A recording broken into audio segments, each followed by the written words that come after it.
We are. Awesome. I'm so excited to hear about everything that's going on at Thin Line Fest. We are glad that you're excited. Lots to talk about. That's a lot to talk about, yes. Fantastic. Well, thank you for joining me this morning and being willing to share everything you've got going on. Where would you like to begin? Well, why don't you tell me about the film you're most excited about? Oh, gosh.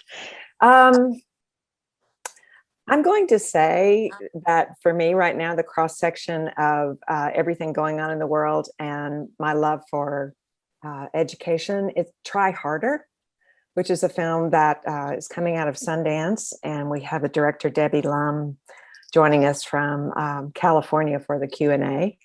But it's about just, the cross section of what culture says to young people when they're in the educational system, like how hard do they have to push themselves? And in a year when education has kind of gone through a turmoil with COVID, I'll be very interested to see what Debbie's thoughts are on how different her film might have been if she, filmed it all this year as opposed to before this year began. Well, I would say try harder. I mean, as an educator, I would say that I would always want a student to try as hard as they possibly can, right? Sure. We want educators to try hard, or we want everyone in education to try hard. But what is that trying hard, netting a student? Yes. I would imagine the documentary gets into that. It does. And we may have the mother of one of the students, the mother who lives here in Texas. I hope that's going to be the case. Wow, that's so exciting. I can see that turning out some good conversations. It's an excellent choice. Yes. And we have two moderators for that. One of them is educator and filmmaker David Barrow, and the second is Anita Sugimura, Japanese American filmmaker. And of course, with some of the things that have been happening this week with Asian American the tragedies and the protests and so forth, that will probably come into the conversation too. Fantastic. Well, I'm glad that we've got a good platform for talking and a good platform for, how many years have you been around? I know it's been a long time. I'm going to let Josh speak to that. He's the founder. This is year number 14, actually. Fantastic. And I know that the community in Denton that is served by this film has been greatly improved, I would imagine, by all of the conversations you can have from documentaries that bring up a number of issues. The Denton has a great audiences. Yes. No matter what the art, they're very engaging, very educated, thirsty for knowledge and global experiences. So no matter what the topic, there's a group of people willing and ready to have a engaging conversation about the topic. Absolutely. Well, good. What other topics do you guys have on the slate that will be amazing to talk about? What are some good times to come out? Why don't you talk about the framework, Josh, of how it's constructed this year? It's a little bit different than some of the ways we would have done it if we'd been in, live theaters and live lounges.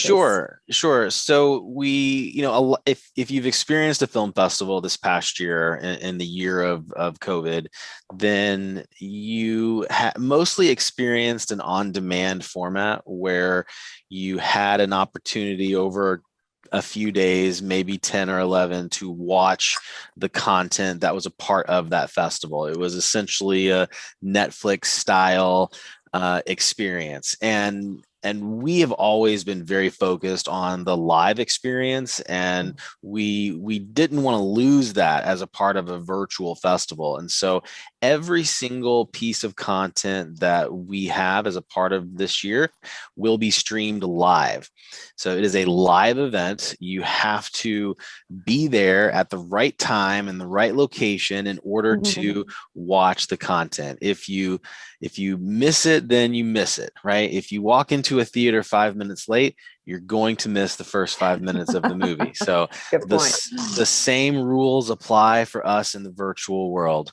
And that's important for us because live screenings create a community watching experience.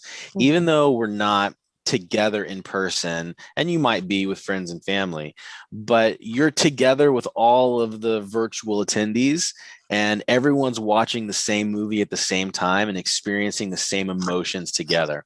And that'll come out like in the chat or in the questions that happen during the film. So that was really important for us to create a more normal festival experience. And then in addition, this year we have added a lounge that allows people to have face-to-face conversations. So you'll actually sit down at a table and you'll be able to have a video chat with everyone that is at your table with you. And our filmmakers will be spending some time in this platform. And so not only will you be able to ask a question during the live Q&A following a screening, but then after that, you'll be able to go into an environment where you can actually have one-on-one, face-to-face conversations with these filmmakers like you would do in the hall at the theater. And all of this is happening in one place, our website, thinline.us.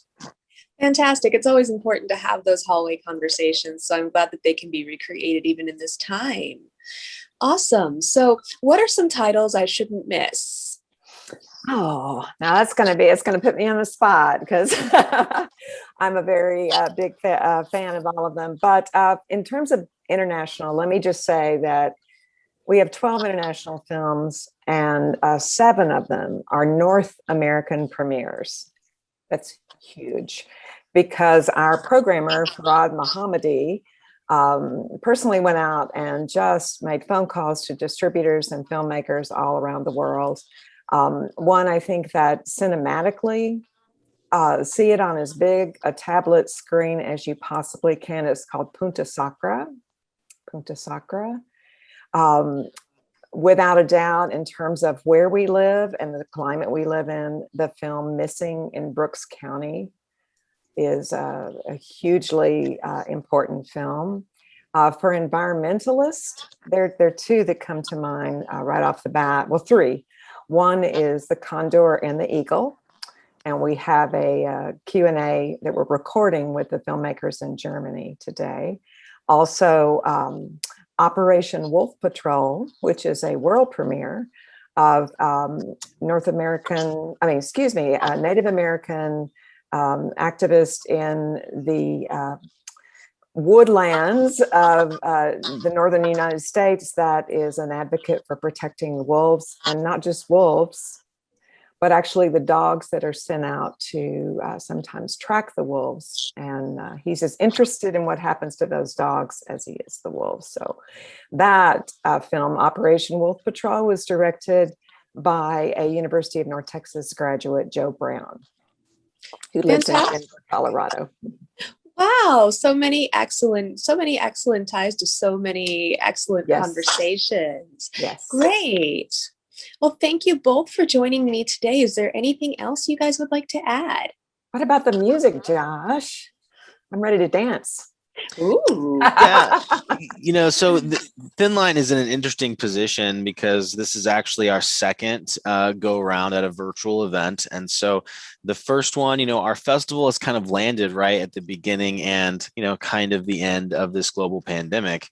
And so last year, we unfortunately, because we only had 2 to 3 weeks to transition to the virtual piece, we had to drop our music festival. We had a very extensive music festival planned. I think we had 70 or 80 bands scheduled for 2020 across 7 venues, and all of those were canceled. And the venues weren't quite sure how they were going to deal with it, and we didn't really have the resources in place to go make a big production somewhere in a studio. So we had to drop the music component. And this year was really important for us to bring that back. And so this year we have 17 musical performances by local and regional musicians that are going to play just like they would at the festival. We've got a lineup that has music every night of the festival. And on Friday and Saturday nights, we've got 2 venues concurrently. And so there will be a show at 7 and then a show at 8 and a show at 9, and people will be encouraged to attend the lounge in between these sets. But it's really easy to do, right? You just go to the Watch Now button on the website and you've got all of your venues listed, and you can very easily just kind of click through them, right? Go into Theater One. Who cares what's playing, right? Just show up, and if you like what you see, stay. And if you don't, go to the next theater. And maybe if you're not into film, just go check out a couple musical performances. Everything is streamed live.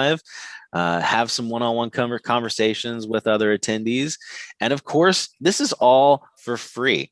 All you have to do is go to the website, thinline.us, register. Registration is very simple. It's just your name and email. You need a password and 2 or 3 very brief questions. And then you're in, and you can experience everything the festival has to offer all the way through Sunday night. Fantastic. Thank you so much. I look forward to seeing music acts and fantastic conversations about education and Native issues. Thank you so much for joining me today. Thank you, Kate. Take care, Josh. Thank you. Bye.